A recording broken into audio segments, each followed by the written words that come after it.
বাংলাদেশে আমরা বিভিন্ন সময় দেখেছি রাজনৈতিক শূন্যতা থেকে সামরিক হস্তক্ষেপ হয়েছে এবং এই ফলাফল কখনোই গণতন্ত্রের জন্য ভালো হয়নি।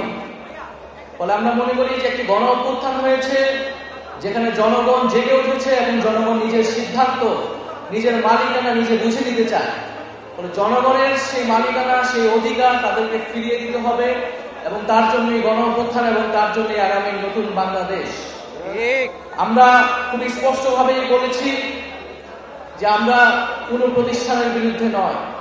আমরা জানি গত 15-16 বছর যে রাষ্ট্রীয় প্রতিষ্ঠানগুলো রয়েছে, সেনাবাহিনী, পুলিশ, আমলাতন্ত্র সহ সকল রাষ্ট্রীয় প্রতিষ্ঠানের দলীয়করণ এবং আওয়ামীকরণ হয়েছে এবং এই প্রতিষ্ঠানগুলোকে জনগণের বিরুদ্ধে, বিরোধী রাজনৈতিক দলগুলোর বিরুদ্ধে বারবার ব্যবহার করা হয়েছে এবং কি মানবতা বিরোধী অপরাধ, গুম খুনের সাথে এই প্রতিষ্ঠানের লোকগুলো জড়িত। এবং আমরা দেখেছি জুলাই গণ অভ্যুত্থানে পুলিশকে কিভাবে ব্যবহার করা হয়েছে। আমরা তারপরেও বলছি যে আমরা এই প্রতিষ্ঠানগুলোর বিরুদ্ধে নয়, প্রতিষ্ঠানগুলোকে আমাদের পুনর্গঠন করতে হবে, দাঁড়া করাতে হবে, কিন্তু যারা এই সাথে জড়িত সেই জড়িতদের অবশ্যই শাস্তির আওতায় আনতে হবে।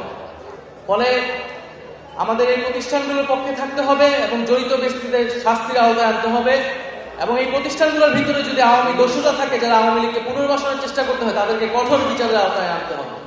প্রিয় বন্ধুগণ, আমি আবারও আজকের এই ইফতার মাহফিল থেকে আমি জুলাই গণ অভ্যুত্থানের শহীদদের স্মরণ করছি, আহতদের সুস্থতা কামনা করছি এবং সকলের যে আকাঙ্ক্ষার গণ অভ্যুত্থানের বাংলাদেশ কামনা করছি।